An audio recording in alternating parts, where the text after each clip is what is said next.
We were like, oh, we should like start the segment off with something funny, and then Maya perplexity funny things. That was the entire search. I'm not a funny person. I'm just like funny to watch. You're funny unironically. No, yeah. I actually think you are funny. Oh, really? That's nice. It's been a while since we've recorded. We've been traveling, so we did some pre-recorded interviews, but we were in Irvine, and then I was in Salt Lake City. I was in some Italian country. Can't name exactly where. Yeah. But Irvine was fun. We did a little business trip. We drank with Priya's parents. They told us we need to get husbands. They kept asking me to find you guys something. I feel like they weren't even pressuring. They were just like pointing out the fact that we don't have like even a prospect. An inkling of a prospect. Well, you had one. Well, let's not say we don't have a prospect. Let's just say we don't have boyfriends. Oh, so you want to publicly admit that you have prospects. Okay, I think we should just do the intro to the podcast. Welcome back to Get the Check. I'm Maya. I'm Annika. I'm Priya. And today we have some really fun news stories. We're going to be covering the recent tariffs, MCP, which is Model Context Protocol, the new language for LLMs and tools to interact with each other, and finally Base Power, which is a energy startup that focuses on creating batteries for consumers. Yeah? Cool. Yeah. So to start off with your favorite story, Annika, tariffs. Take it away, Annika. Yeah, take it away. Okay, well, I feel like everyone probably knows the TLDR by now, which is that on April 2nd, Trump basically coins it Liberation Day, and he's on the Rose Garden of the White House, and his like people are handing out these pamphlets that basically have all these new, what he calls reciprocal tariffs on a variety of countries, from allies to adversaries, to an island that just has penguins in the middle of nowhere. So really ran the gamut. And because he called them reciprocal tariffs, people thought that they were going to basically match any tariffs other countries have on us. But they come out with basically an entirely different equation. They weren't really clear what this equation was at first and then came out with it later, which I thought was pretty funny. Of course, Twitter figures it out in 2 seconds. Yeah. And so what it is basically the trade deficit over the total amount of imports. Yeah. And a deficit just means that we're importing more than we export, which is true for a lot of countries. And that totally makes sense. Like, of course, we import more from Guatemala. If we have like 16,000 Starbucks in this country, then what Guatemala is importing from us. Yeah. I mean, and this is like kind of the crux of the point is like, why are we anchoring on trade deficit to say that that is the tax that they're putting on us, and so therefore we're putting a reciprocal tax on them? It kind of just like doesn't make sense. And there's also a lot of economic reasons as to why you shouldn't anchor on the trade deficit, because it's not really reflective of them trying to like hurt us and their economic policy hurting us. It's like, it's more of just like, how much do we want to spend on the things that they're giving us? Right. Well, isn't it also just not actually a reciprocal tariff? Yeah, it's not. It's not. Yeah. It's not reciprocal. Yeah, exactly. And I think we can get into that more later. But basically he does that, and then he divides it by 2 because he says he's a nice guy. And then basically when people started looking at the sheet, first they were like, oh, you just took the trade deficit and divided by imports. And then the deputy press secretary was like, no, we didn't do that. And then started putting this super complicated equation with Greek letters on like the official Twitter account. And then someone was like, wait, one of those Greek letters is equal to 4 and one is equal to 1/4. So they cancel out. And he like specifically cropped the screenshot to like not include the part that assigned the variables to numbers, if that makes sense. Yeah. And then someone else was like, wow, they found the one Indian guy that can't do math. But basically why some people were like, this is crazy, is because like Israel is taxed more than Iran, which is like one of our biggest allies versus one of our biggest adversaries. And South Korea and Australia, where we have existing free trade agreements, also have like tariffs levied against them. And basically it's just kind of unprecedented to have some formula uniformly decide your tariffs across like tens of countries. But I guess it didn't last for long. Yeah, because he put a 90-day pause in a couple of days. But that was crazy too. When I saw the 90-day pause come out, and then I saw that he had posted about it on Truth Social before, I was like, oh my God, I need to like sign up for this app now. Well, there is like it's working. There is a sense of market manipulation going on, because like he literally tweeted it's time to buy, and then like an hour or 2 later he tweets the pause. Yeah. Which is like, that has to be able to be tried in court. Yeah. I don't know. I mean, it's so interesting because if the CEO of a public company was like, trust me, you want to buy, But Elon has kind of done stuff like that in the past where he's like tweeted things and he moves the market himself. It's a gray area for sure. Yeah. And people know what he's doing, but there's never been enough to like convict him on something like that. I just think it's like crazy when it's like the president of our country and arguably one of the biggest figureheads in the world. I also think it'll only get crazier, right? Because like Priya said, she was like, oh, I should get this app. So it's like the next time he says something, the market's going to react even more. Yeah. And we've seen that because like last week, the market was so volatile. Like we've never seen anything like it before. Like it going up like 10 to 12% in a day on the NASDAQ is insane. And it dropping 15% is also crazy too. Yeah. Like, I mean, these are like, it officially put it in a recession, like when it hit like below 20%. Yeah, like the market had one of its worst days since like COVID or the great financial crisis. Yeah. And then JP Morgan came out and said that there's a 60% chance of a recession. And then I think like a few hours later, they were like, actually, we're back to baseline probability of a recession.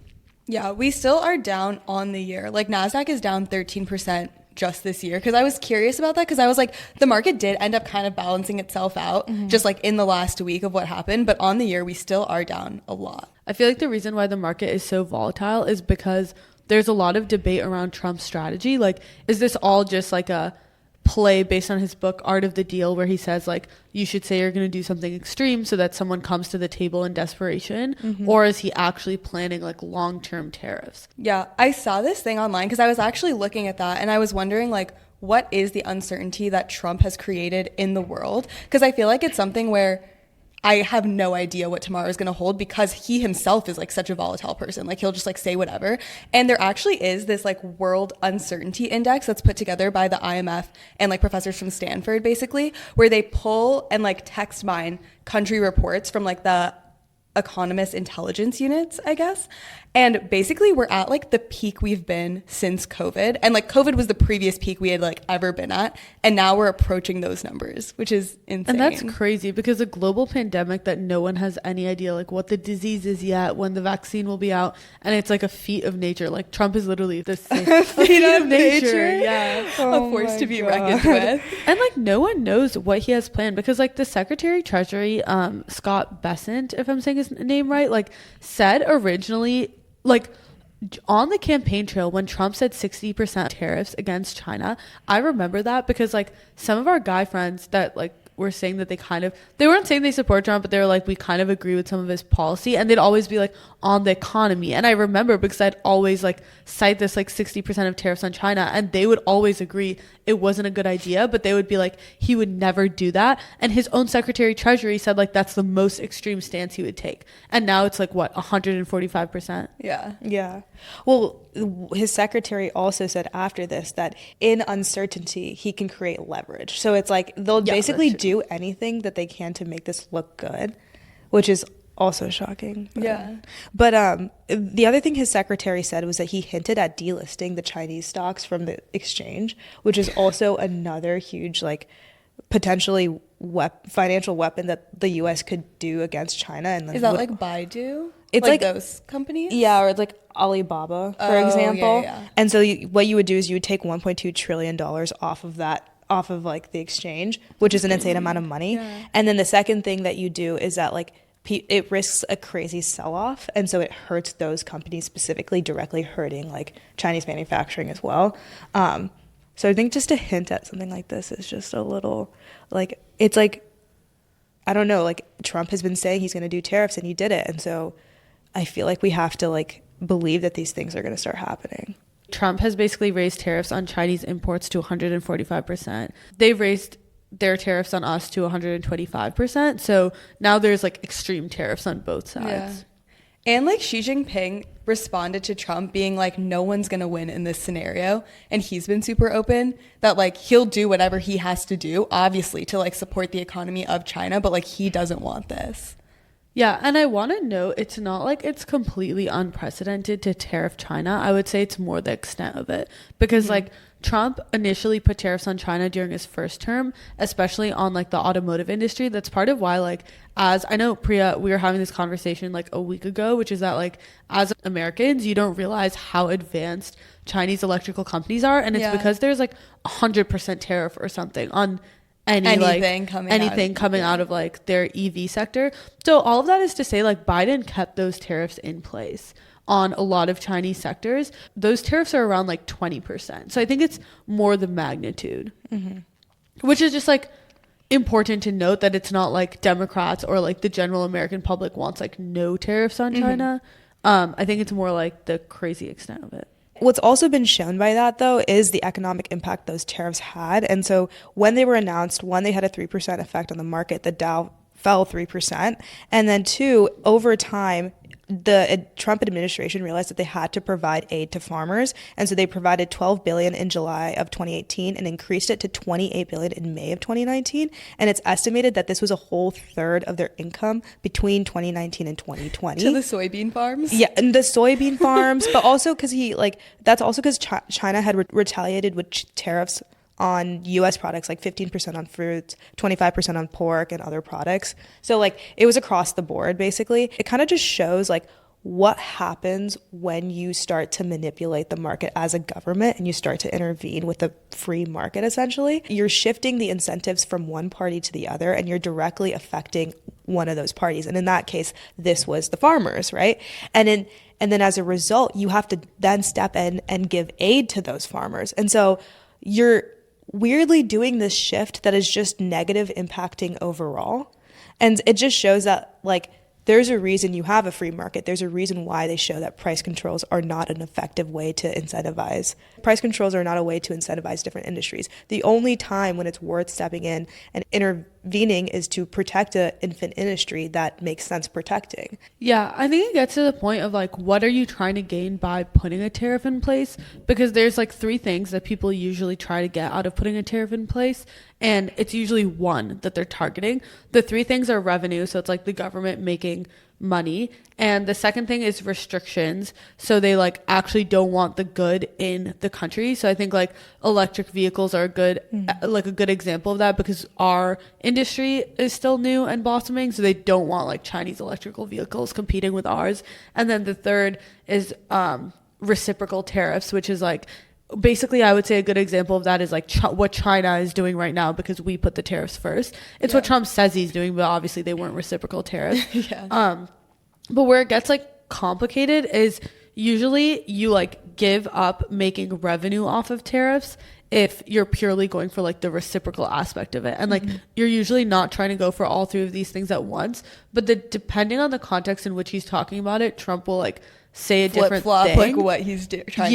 Yeah. But then I was like listening to this Dartmouth professor who was saying that like he thinks that it actually has the most to do with restriction and Trump trying to just like protect manufacturing jobs. So he's basically trying to protect the jobs that 10% of the company have, which is like something related to manufacturing, at the expense of 100% of the country or 90% of the country that is like most affected by consumer prices.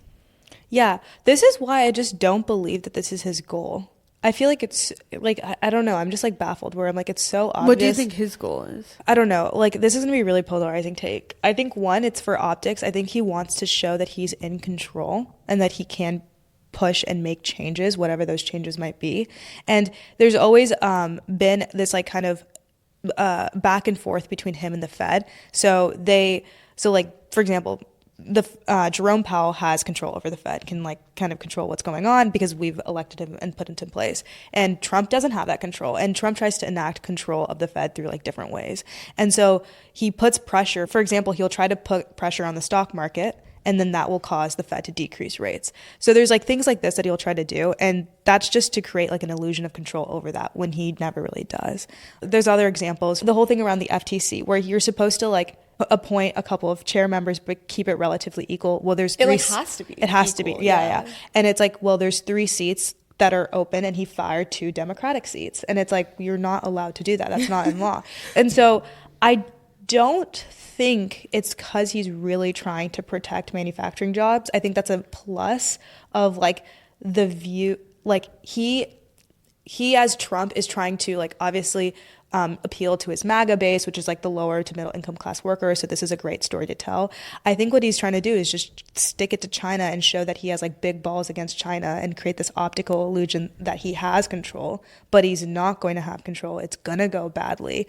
And then two, he's also a wealthy man and he knows what he's about to do. And so his allies know to pull out and to not be in the markets when he's about to create uncertainty. And you can see that these very wealthy individuals are selling their stock at the beginning of this year. And they were betting that the market was going to go down because he kept saying, I'm going to put tariffs on. And it's not necessarily like you gave the example of Chamath who yeah like the all-in host said that they sold, because I actually didn't know that. Like I don't remember at the beginning of this year hearing a lot of like wealthy people saying they were going to sell. Well, it's also people tapped in. Like, it's not just like wealthy people in general. It's like wealthy people that are tapped into like Trump's inner circle, which like they are. Yeah, but it's like everyone, like I was actually listening to this one Dartmouth professor really known for what he says about tariffs, and his interview in back like 3-4 months ago, and he basically like predicted everything that happened, but he wasn't even trying to predict what would happen. He was just like giving the most probable scenarios, and it's like exactly maybe not the number, like the percentage is high, but everything else is how everyone kind of like, I feel like how a lot of people thought things would play out. So I don't think his like inner circle of like David Sachs or something like had information that everyone else didn't also have. I just think people don't act on that information because he's so volatile. Yeah, I agree. But I think like if you're not a part of that inner circle, like you don't know how real the words that are coming out of his mouth are, because he says like so many things that I think like you do have more information as to like if he's actually planning to act on something or not. I don't know. Like, I'm not sure exactly where I stand on this. I can't say for sure all these people had more information than like other people did. Like, he did openly say very many times, I am going to put tariffs. And like, he said like at minimum 10% tariffs. Like, he said exactly what he did. Yeah. And so like, yes, we should have probably all pulled out of the market in January or something like that before like there was a huge wave of uncertainty. That aside, I can't imagine that he's actually trying to protect manufacturing jobs. I do believe that he is just trying to decrease the deficit and increase more, bring in more revenue, because he's like pressured to do that. And he also has to cut budget costs, for example, with Doge. And so I think he's trying to show different ways of bringing in more revenue. Yeah, I mean, so you're basically saying like revenue. I don't know. I'm not saying it's just revenue. I'm just saying I don't know what he's doing, but if no one knows what he's doing. Yeah, no one knows what he's doing. But if I'm sitting here like looking at a high school economics class worth of literature, realizing that this is not a great economic policy, I have to believe that there's something else. And I'm not saying that he's doing something good. I'm just saying that like, I think a lot of it is just like his ego though, because so many people have come out, like even like Nikki Haley when she was running against him was like, tariffs will be terrible, like for everyone involved. Like she literally specifically kept pointing to how much it would impact inflation and like what that means for the middle class, and she spelled it out for them even at the time. There's like a study that it like the 10% of tariffs plus 60% on China that he campaigned on would cost the average American household $1,700 a year, which is a lot for the average American household that's making like around $100K. And then that's not even accounting for the fact that it's over double that now. So like, who knows? And like some of these things have like compounding effects too, right? Yeah. But and tariffs are not all bad, by the way. There's moments where we should put them on. For example, like discouraging like pollution. So if you're putting taxes on things that cause extra pollution, like EV cars versus non-EV cars and stuff like that, you're shifting the market towards a direction in something that's environmentally friendly, and you have to start to create a little bit of incentive there to like get an inertia going. I'm not saying fully fund all climate change friendly programs and saying like put a little bit money to get incentive. And so tariffs are not a bad policy. They're good to protect like struggling industries or industries that are meant for good. But in this case, at this level, well, it's just like broad sweeping tariffs with like it's kind of like the same thing that's happening across the board in this administration, which is like they're taking actions without doing like any prerequisite work to like figuring out what they should be doing. Which is like why people think it's from ChatGPT. And like, I know earlier you talked about like the things that the US could do to China, but I also want to talk about the things China could do due to the US, because China also has a lot of leverage in this situation. And to Priya's point earlier, like Xi Jinping has made it very clear he'll like take the measures that he needs to. Obviously they can do counter tariffs, and they already have, but they also can target our businesses, which I didn't realize, but like every time we implement like tariffs against China, they basically start like making cases against US companies that operate in China. So like they'll launch an antitrust case against DuPont. They also basically will limit the ability of like different like a US aviation company to like operate within China and other things like that. So they can like similarly blacklist specific US companies. Yeah. They also can manipulate the Chinese yuan. So I know when you were telling me that, I was like, that's insane that they can just do whatever they want to. Yeah. So like normally your currency is like, it's like a market, right? It's just based on like a free market of like what are the prices, who are the buyers and sellers. China, because they're communists, can just set the price of the yuan. And so in times of uncertainties like this, they start to lower the price. It's actually at the levels of 2007. And so what that means is when you're lowering the currency, like when you're devaluing your own currency, your first instinct is like, isn't that deflation? Like that's really, really bad. But how they look at it is they now get access to deals that they didn't have access to before, like international trade deals. Yeah. And so now the European Union is willing to work with them on the whole EV situation, because there were so many tariffs back and forth between their relationships. The money that they would get from those type of trade deals would kind of like offset the differential that they're lowering the yuan by. And so does it do both that and make up for like the US trade like loss that they're having? A little bit, but I don't think that's significant because the tariffs are so insane in this case. Like the little movements in the currency doesn't match to like 125%. Like it's not comparable, but they do get access to new deals. And there's literally a study that shows that as the US-China exchange rate fell, China's share of the US trade deficit rose because people are willing to enter more deals with China. And so people are not willing to buy stuff from the US anymore and buy stuff from China instead. And that's what happens historically with tariffs too. Like during the Smoot-Hawley Tariff Act of 1930, which has been cited a lot because it was one of the tariff acts in the US history that was seen as like leading to the Great Depression or contributing to it.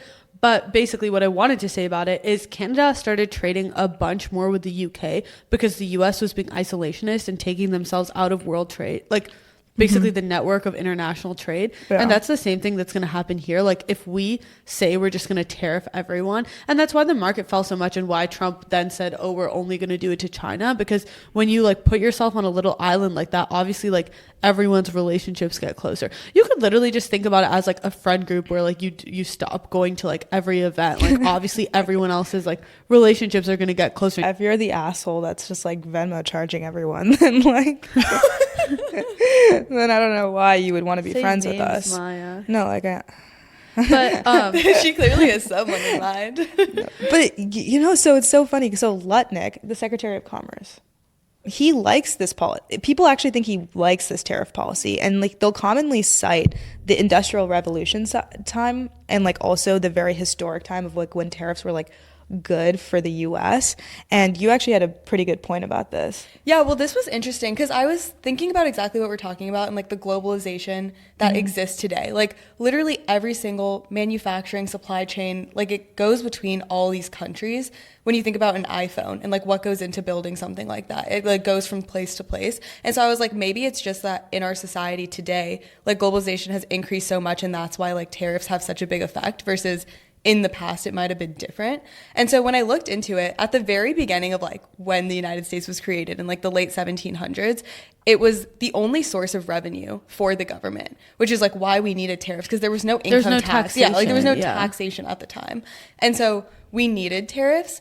But then like as time went on, we saw like the industrialization happen, and so they put tariffs at the time. But then you had a good point that like the tariffs aren't even the reason that like industrialization was so successful in the US, right? Yeah, so basically during the 1880s to early 1900s, the steel industry does really well. And that's also when, like Alexander Hamilton is arguing that tariffs are essential to nurture the steel industry and protect against foreign competition like Britain. So they were basically in a competition with Britain on who can be the best steel like manufacturer or whatever. And so by 1900s, the US produces 11 million tons of steel annually, surpassing Britain. And so everyone's like, see, tariffs are a good thing. And studies now actually look back at the census data and saw that like higher tariffs were correlated with lower labor productivity and actually didn't really make it was just luck. Not luck. It didn't make the steel industry better. It's the fact that the steel industry benefited from natural resources from the U.S. like Lake Superior iron ore. And so, which I feel like is luck. Yeah. Well, like it's luck that you were at like the right place at the right time. Or you had the land to do so. Yeah. Like you had the natural resources to do so, and they found them. And so it actually suggests without tariffs, natural resources in a large domestic market might have driven regardless. And so we don't know for sure, but it's like it's very unclear that tariffs were a good thing back then. Yeah. So you can't just like point to them and be like, look how successful this made the US in the past. It'll like take us back to this greatness. Well, yeah, correlation doesn't mean causation. And if anything, now we are seeing natural resources that we can't get because China was like, we're literally just not going to export our rare earth minerals to you guys. Yeah. And it was funny because like I remember when the market fell, you were like, we were talking about it in the car and you were like, why did like semis fall? Yeah. And I was like, and then like me and your mom were like, I don't know, like the whole market is just uncertain and everything is interconnected. Yeah. And like I knew that to be true, but I couldn't like totally place exactly what it was. And then when I was, and the reason was because like they said in the tariffs that they were excluding semis. So like that's why I was that's why I was asking, was because like they were like, we're not going to tariff semis, but then all the semiconductor stocks fell. So that's why I was like, why are they falling? Yeah, that's what it was. And then I realized I think it's because like the rare earth minerals that are vital to semiconductors, wind turbines, and our missiles are like, China's basically just saying that they are going to put different export restrictions on it. So I think it like all just ends up in a huge like lose-lose situation. Yeah. And ever since World War II, this has been pretty agreed upon by both sides of the aisle that this level of tariffs doesn't make a lot of sense. But I feel like what Trump supporters are going to say out of all of this is just that like he wanted leverage and he wanted to bring people to the bargaining table. And for what it's worth, like to give him as much like leeway as I can, I do think in a lot of ways China is a bad actor. Like they are contributing to the fentanyl epidemic with their exports, and they know they have like stolen a bunch of our IP, which I know like Mr. Wonderful from Shark Tank, like there's a viral clip of him talking about that. Like they obviously like in different ways they have like done us dirty per se. And so I don't think this is like the way to go about it, but I see his point that like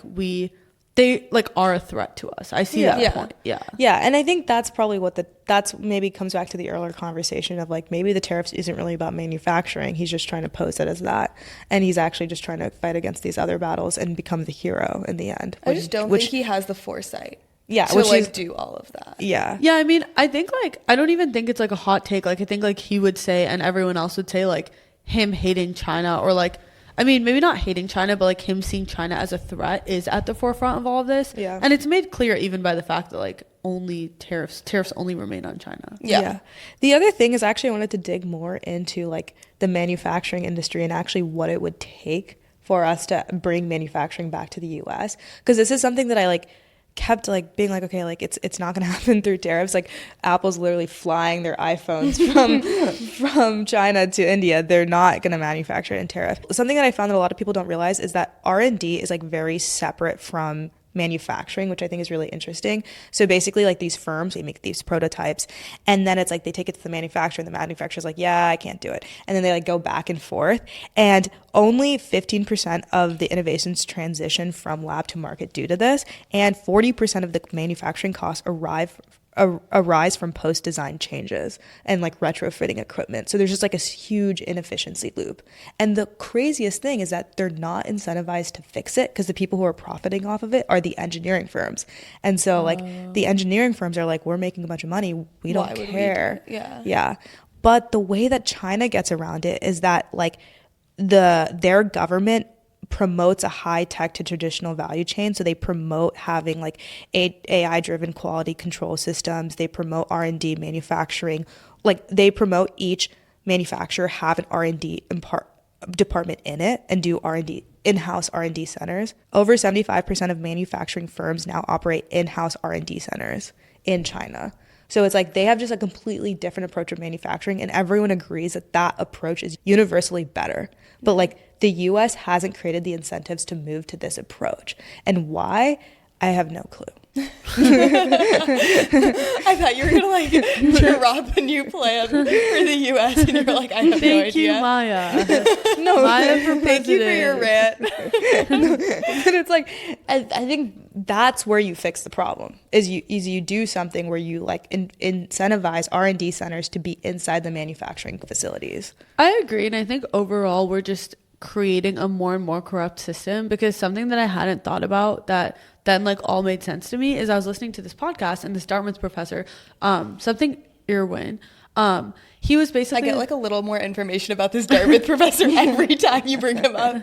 Wait, my friend actually took his class. Isn't that cool? Annika fangirling over a Dartmouth professor. Well, yeah.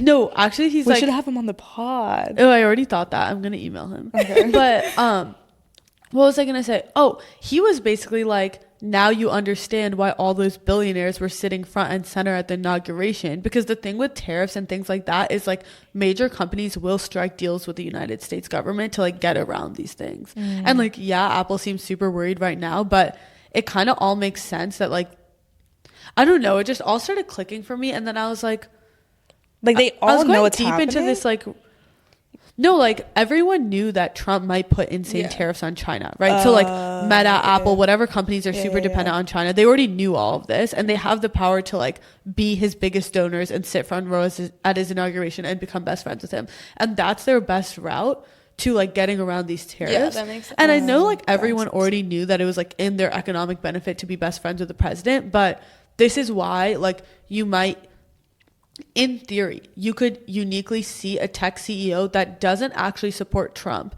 be super aligned with Trump and have more of an incentive to make a big show out of it than they did with like Biden. Yeah, that makes sense. If that makes sense. Going back to your manufacturing example, is that like what Tesla does and the approach they take, where they have their like R&D more or less in house, and so do they have their manufacturing? Yeah, and it's the same approach like Anduril. Okay. Where like Anduril is like, we're gonna do the entire thing ourselves. We're gonna make like our R&D systems and our manufacturing facilities are gonna work in lockstep together. Yeah, because that's the only way you create a closer feedback loop. Like it's the same which thing with like vertical like, they integration. Have done it. Yeah, it's like vertical integration. No, we have done it. And there's companies out there that do it. Like SpaceX is the SpaceX is it's like all Elon. It's like all base power, right? It's like all these companies that we're hearing about that are like sort next gen companies. Yeah, exactly. And this is like this. I think this is the wave of where it's going. I think this is a good segue into like what's going to happen to like the tech space and like the IPO space as a result of all of the tariffs that have been put in place. Yeah. I feel like it's worth noting that you immediately see impacts in the market beyond even the market crash. So you also saw like the Nintendo Switch 2 get delayed, which apparently was a really big deal for the gaming community. But this is so funny. So basically in 2019, during Trump's earlier tariffs on China, they moved all their production to Vietnam. But then Trump announced tariffs on Vietnam. And I think he's like since reversed them.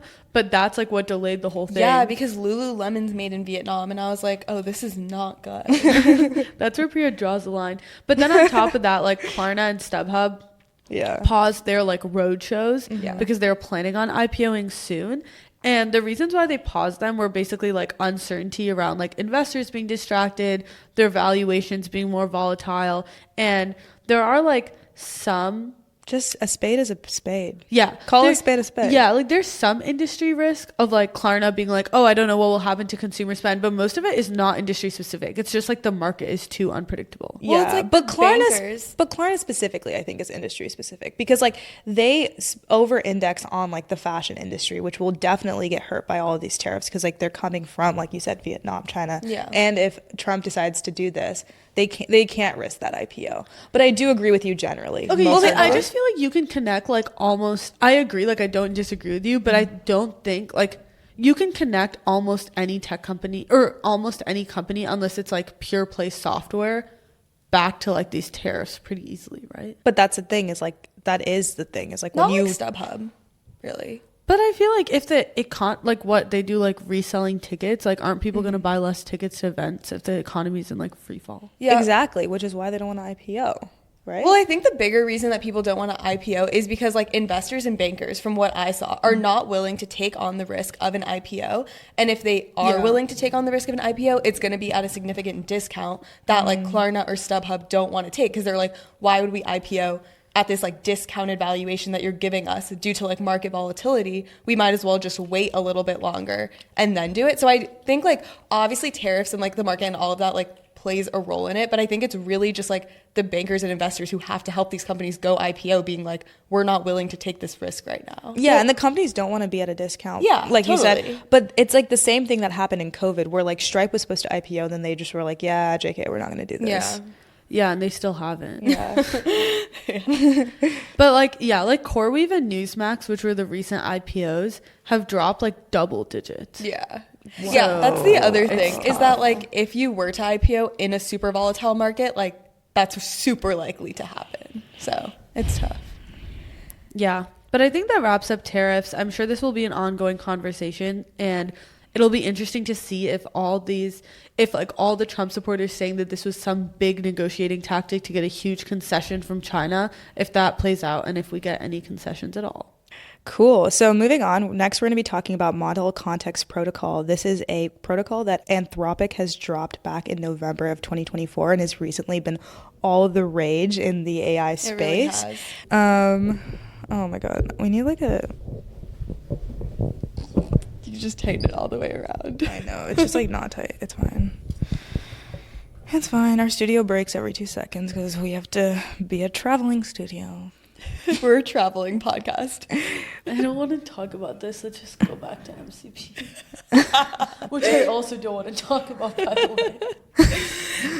Just kidding. So MCP basically gives LLMs access to different applications and specifically like the data that they have. It opens up being able to have agents have a standardized way to perform actions, which wasn't something that you were able to like connect before. The most simplest way I can think of this is that it's creating a single language so that applications and LLMs and data can all speak together. This is actually an incredibly annoying thing in software engineering, where you have to like figure out how to put two things together. It's like Legos, fitting Legos together. Well, all Legos have like little pegs, and so it's like kind of a universal connector.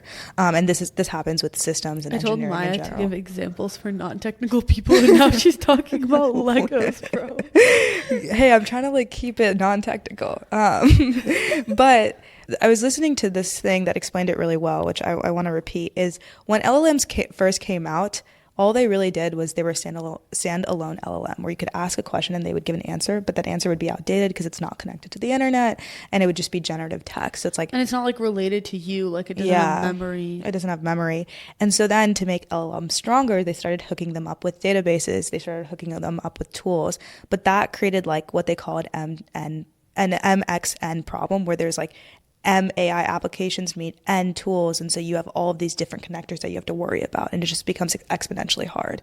And so when you have to do this tool, that tool, you have to make these trade-offs of like, is this tool really worth integrating? And you result in a like worse experience. You result in like slower dev times, slower iteration, because you have to sit there and hook every tool up to your LLM. Yeah. And most people saw this coming in general, where they were like, well, we just need a standard protocol on how to interact with each other. So is Perplexity kind of like seeing an arbitrage opportunity then between like ChatGPT and being, or like a model and being connected to Google?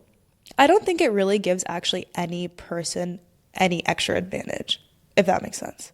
So No, I'm not saying this gives them an extra advantage, but like Perplexity is basically like taking a model and like hooking it up to a tool, right? Like the tool being Google. Google, yeah. So it's like they were basically like doing that themselves. Well, they still as like their product. Yeah, so they still have to do it. So basically, if you're the tool, let's say you're the Google search tool, right? You now create an MCP server on top of yourself, where essentially what you're doing is you're creating a language translator for everyone else to use you. MCP server cares about two things. It cares about resources and tools. So resources you can think of as like data. So like, what data do I have access to?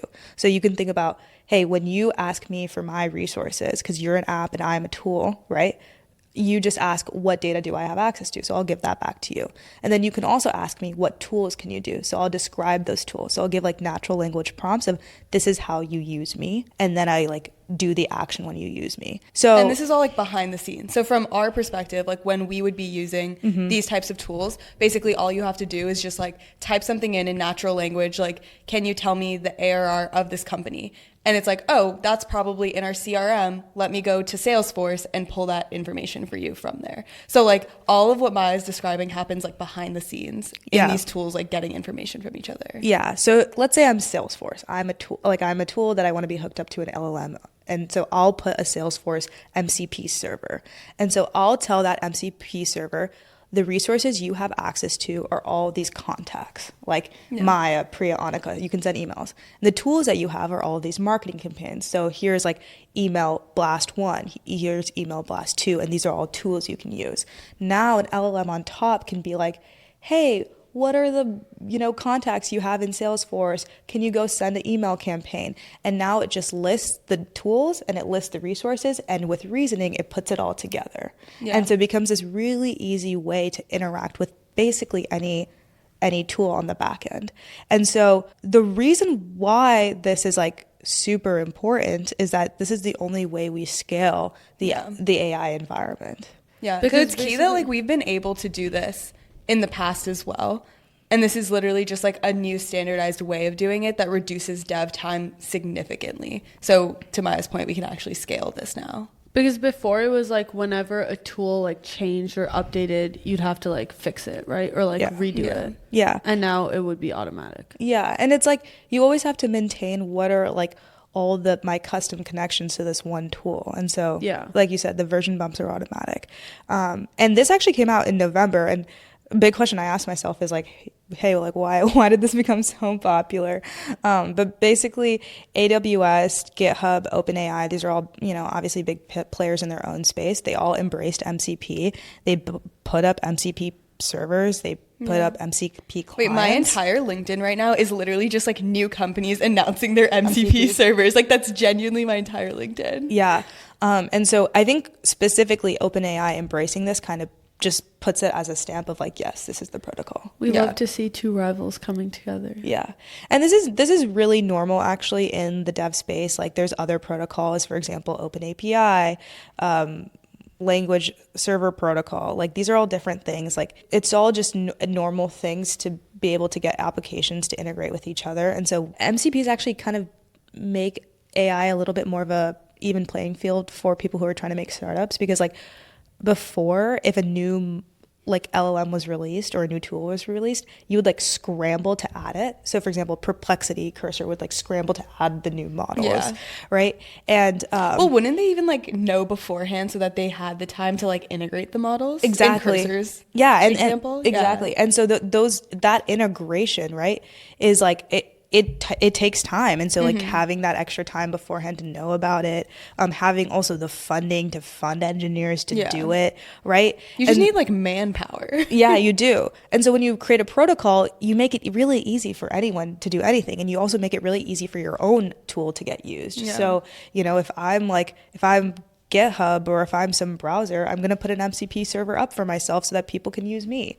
And I saw that Google had I think it was like their cloud conference or some conference a few days ago, and they announced an agent-to-agent protocol called A2A. And so it seems like this is something that they're trying to build upon, and that's basically for two agents to talk to each other, and like the protocol for different agents to know what other agents are doing. So you can basically create like a workforce of agents that all understand each other. Oh, and then the agents don't have to be from the same agent space. Like, yeah. Like, it can just be so then you just have like a team of people. So you can have like an outbound salesperson from like 11 Labs or whatever, and then have like a you're right. salesperson from like Artisan. Exactly. No, it's Ava, exactly that. Ava? Yeah. Ava. Yeah, she's hot.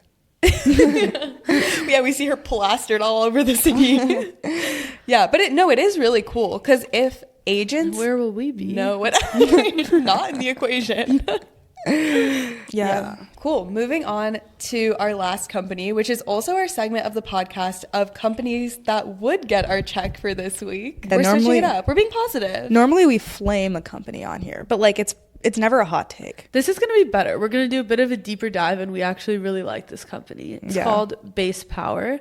Base Power installs large home batteries and provides monthly energy service and installation without requiring solar panels. They just raised a $200 million Series B from A16Z, which is a huge round. Their team includes people from SpaceX, Anduril, Blackstone, Apple, some of our friends as well. Yeah. Not my friends. I meant me and Priya. I was like, you were looking at me, and I was like, I don't have friends, dude. You have us. No, I have friends. I have friends. Epcot. Let's talk about ERCOT. Epcot's in Florida, but close. We're talking about Texas here. But yeah, something to note is that Base Power only operates in Texas today. And the reason that they chose Texas to operate in is because Texas has its own energy grid. So unlike the rest of the United States of America, that's either on the eastern or western, what they call interconnection grids, and that's how you get your electricity. Texas. Don't forget Alaska. And Alaska. Which, Texas, like, it makes sense. Alaska's its own grid. That's already good. I mean, yeah. Thank you, Maya. It's an island. The TLDR is Texas has its own power grid, but the West and East Coast have like their own power grid that's connected between like all the states. Yeah, and Texas's power grid is deregulated, and so basically the grid behaves similarly to like the New York Stock Exchange, but for electricity. And so there's Run by ERCOT. And so there's like a day ahead market, and then there's like the price of electricity in the moment, and it's pretty volatile. Prices can change a lot within the same day. Yeah. And the reason that Texas has particularly struggled with this issue is because over time, there's been more and more weather-related outages. And in those scenarios where there's outages, they can't just pull electricity from other states. So like on the Western Interconnect, you can just like, if California needs more electricity, you can just go to one of the surrounding states and pull from their electricity source. But in Texas's case, you can't do that. And so back in 2021, there was Texas. like, poor Texas. There was like a cold freeze. I didn't even know it got that cold in Texas. But anyway, it was like freezing. Yeah, they got snow for the first time in a while. Yeah, that makes sense. Yeah. Maybe since 2021, honestly. But it led to 4.6 million Texans not having power for days, which actually like resulted in like 200 deaths and $20 billion in damages. So it was pretty significant that this happened. Yeah, and the amount of outages is only increasing, and it's due to a lot of factors. One of it is like the changing sources of energy. So we're retiring coal plants, which means we have less energy from that, and we're increasing solar and wind, and those sources of energy are less reliable. And if you're like, okay, then why are we doing that? It's because we like need to, because of climate change. So, like we really need to. We like really need to. And then on top of that, people are starting to use more energy to like charge their cars and stuff, and they'll do that like overnight to charge their EV cars versus like when you fill up gas during the day. It's less of a strain on like the electrical grid. Mm-hmm. But outages have basically like 6x over the last decade, which is crazy. Yeah. Should we dive deeper into their business model? Before we get into their business model, the last thing I want to say is what we've seen is that while the cost of generating power has dropped about 33% over time, the cost to deliver power has risen 65%. So you haven't seen any net change in the price of electricity for the consumer. And Base is basically working to change that and reduce the cost. Yeah. So now we can get into the business model. So right now they're selling at-home battery packs, which basically can go into like all of these different homes, and it creates like a virtual power plant as opposed to a battery farm, which was like what people used to do. But this actually isn't how the company started. When they originally started, they were trying to repurpose existing power plants, but they like quickly pivoted because I guess they realized that wasn't it. Yeah, basically the way the battery farms work is that batteries are super expensive. So there would be entities that would like buy a bunch of batteries, and then they would basically charge those batteries on the electrical grid. And then they're just doing like arbitrage on like the price of electricity. They would charge the batteries when prices were low and then sell the energy back to the energy market when prices were high, and they'd make money that way. Which is what energy trading is. Yeah, which is what energy trading is. And Base is taking a similar approach, but they're actually putting the batteries in homes, but they still own the batteries. So when they charge you, they're basically charging you for your access to that electricity, like as a backup. Yeah. So they charge you like a base amount to just like install the battery in your home. And then on top of that, they charge you an annual subscription fee and like a certain amount that you're getting like per kilowatt hour, like whatever the measure of like energy is. And so that's how they're making their money off of the consumer. But then from their perspective, they're not only making that money, but they're making money from selling energy back to the Texas grid. So the reason why these consumers are willing to like sign up for this is because they don't want to be affected by these outages. And then they don't also have to pay a high battery cost that like they used to with like, or like for other solutions that like Tesla. Yeah, like for example, with Tesla, they're paying like $15,000 and base power is more around like $2,000. So it is affordable, and they're paying, so they also pay base power for electricity, but base power basically matches whatever electricity price they had before or gives them an even better price. Yeah. So to your point, like they're not like totally undercutting the utility companies, but they are a tiny bit. And the reason why they can be competitive with the utility companies is because they have so much information on energy prices. Yeah. And the other thing is the reason why they can be competitive with solar companies who also offer in-house solar systems is that the solar system is also pretty expensive, and the technology of harnessing solar power and saving it to the battery is pretty inefficient, and so you can't actually like charge your own home power that often. Yeah. And so like that solar's actually like not good. It's not that great, and that will run out from outages versus like base power won't. So I could totally see people having like both systems, if anything. So that's how like they're differentiating themselves from other competitors. But Yeah. And the reason why battery farms can't fully solve the problem on their own is because they take like over 5 years to permit and build, because you're not just like putting it in someone's house, and you also can only have them in one location versus base power is creating like a more distributed grid. And why does this distributed grid help it? It helps because like you are getting information. So like think of a battery farm as like in a specific area, right? Versus base power is creating these batteries all across the state over time, which means their sensors in these batteries, which they have like a ton of sensors in these batteries, are getting information on the prices and the weather and all these things in different, and the usage of electricity in all these different areas. And outages aren't statewide, so it's literally just the benefits of like diversification. Okay, that makes sense. And there's a ton of like market benefits too, because there's a ton of energy traders in Texas, and they're able to trade like across more markets, I believe, versus like a battery farm, because like a battery farm can only charge their batteries based on if the price is low in their area. Oh, because it's all over Texas and different areas have different pricing. Yeah. Okay. And so the other thing that I think that hinges on this being attractive to the consumer, or base power actually not even attractive to the consumer, but base power being able to do this, is the fact that the battery prices are getting lower. Yeah, I was looking into this because base power is a pretty new company. Like they started in 2023, and I was like, why has no one done this? I guess like when I was looking into it, I was like, oh, that's a really good idea. Not one I would have thought of, but it's a good idea.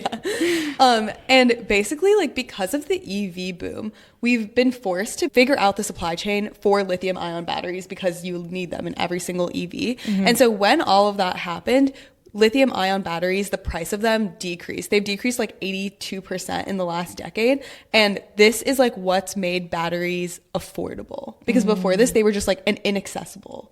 Yeah. And that's why instead of battery farms, you can now have like this D2C battery thing. Yeah.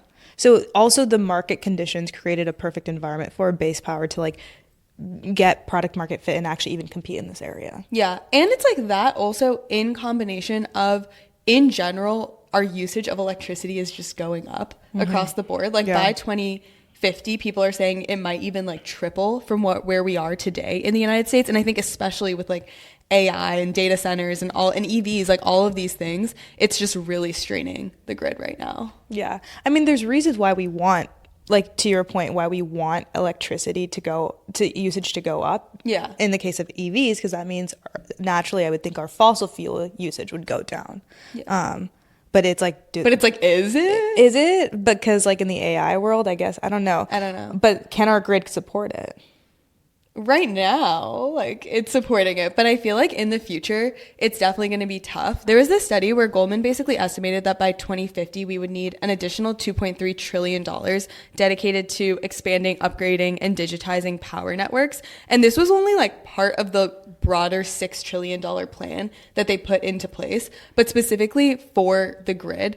And this was in 2023, which was like before AI even blew up. Yeah, and it might sound dumb, but I was like, what exactly is the grid? And it's basically just like you have like solar plants or like coal plants, and then those actual voltages go through like high transmission voltage lines and low transmission voltage lines, as well as there's like areas where you can transfer from like high to low voltage, and then it all connects to like your circuit in your house. But there's literally millions of miles of the low voltage power lines. Obviously we see them every day, but like I don't think about that and like see them and think that's like the grid, you know? Yeah, it's kind of crazy how we think of these things for free. Oh, like you think they're free? They're not free. We pay for it. No. Not that I think they're free. It's like this infrastructure that was built before we were even born. Oh yeah, it's like hasn't been updated properly in decades. Well, that's like part of the issue is that because it was built in like the 70s and like before, basically like PG&E is literally responsible for the largest wildfire in California because of their old technology and infrastructure. Yeah, and so basically like Base Power's long-term plan is to become a retail electric provider, which would compete with utilities. But instead of starting by like doing what Priya said in the beginning of like generating power, instead they are generating demand for power, if that makes sense, by like having these batteries. So they like control the demand side and they can like work their way up to competing with utilities in other markets. But the reason why I'm saying this is because you're saying supplying demand, not necessarily generating demand. Sorry, not generating demand, but controlling demand. Like they're meeting the demand at a lower price and at a place that wasn't accessible before. Like they're meeting the demand when it couldn't be met. They're owning the demand. Yeah. Like they're basically trying to own the demand side instead of owning the generation side. Yeah. Which most companies in the past have always gone for generation, like Tesla. Which is difficult because then you are competing with like major utilities. Yeah. Versus like they can work with utilities in the short term.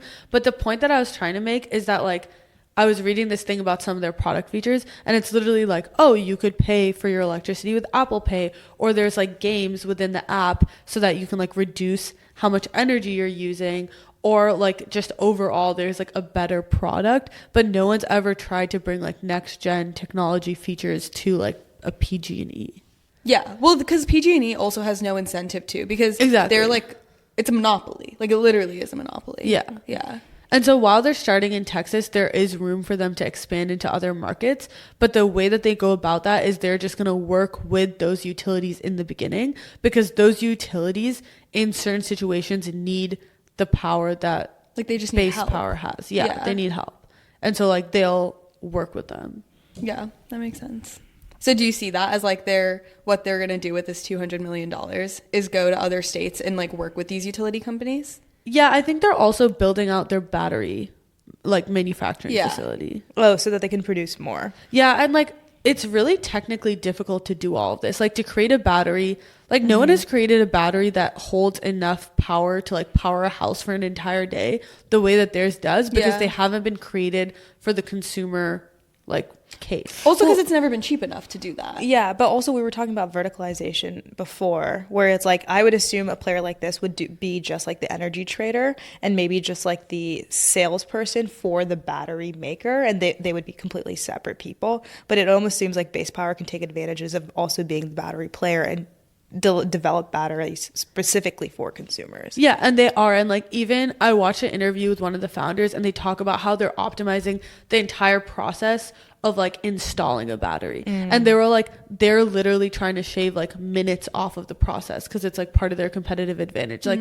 I obviously don't understand all the technical specifications of it, but they're just like optimizing every part of that chain. Well, that makes sense, because if you're competing with PG&E, which is like generally regarded as like pretty cheap and like margin low because of, I think, government subsidies, right? I don't know why. It is something like that. It's something like that. The state of California like gives them money. Yeah. For sure. It is hard to be a profitable company in this space. So I can see how like the margins really matter. Yeah, and there's a whole interesting conversation around like what are the biggest risks. And the thing that I thought would be the biggest risk is like, okay, they're trying to fix the transmission problem, right? Like it's super volatile when people use electricity, and they're trying to like even out. If you think about it as like up and down, they're trying to like even it out. And it's like, okay, so if you even it out but you're making money on the spread, then like haven't you just gotten rid of your own business model? But basically it's like if they're able to fix that problem, by that point they'll probably be so big Yeah, that it'll be they like would have hard. so many. They'll basically Yeah. like be a utility. They'll just be Yeah. like a next generation utility. That makes sense. It's pretty cool. Yeah, it's very cool. I think they will do really well. Yeah, I think it does hinge on their expansion strategy though. Like I think it's clear that they will do really well in Texas, but I'm curious to see like when they do expand, what approach they take. Yeah, I saw this thing that like in one summer day in Texas, the price of like megawatts per hour can go from $0 to $5,000. What? That's the crazy. spread. That's Wow. insane. And so I don't know what the spread would be in other regions of the country, but Yeah. it is like just a margin thing at that point, right? No, like in California, it's definitely not that much. Obviously, it's expensive, but electricity bills never go over like a few $100s. Would X amount per like square feet. It's like hard. Like Yeah, but it's like you could power like a pretty decently sized home in the summer in California for like under $1,000. yeah. And it's like there's so many considerations. Like even within Texas, the founder was saying that depending on the city, there's an entirely different process to like get approval to be a provider of energy. Yeah. The way that they are, even though they're not a utility, like even what they're doing, like there's a ton of like regulatory things you have to go through. And they were saying that they're even like having a difficulty with HOAs. I don't even know why, but it's like they're just going to run into so many of these issues.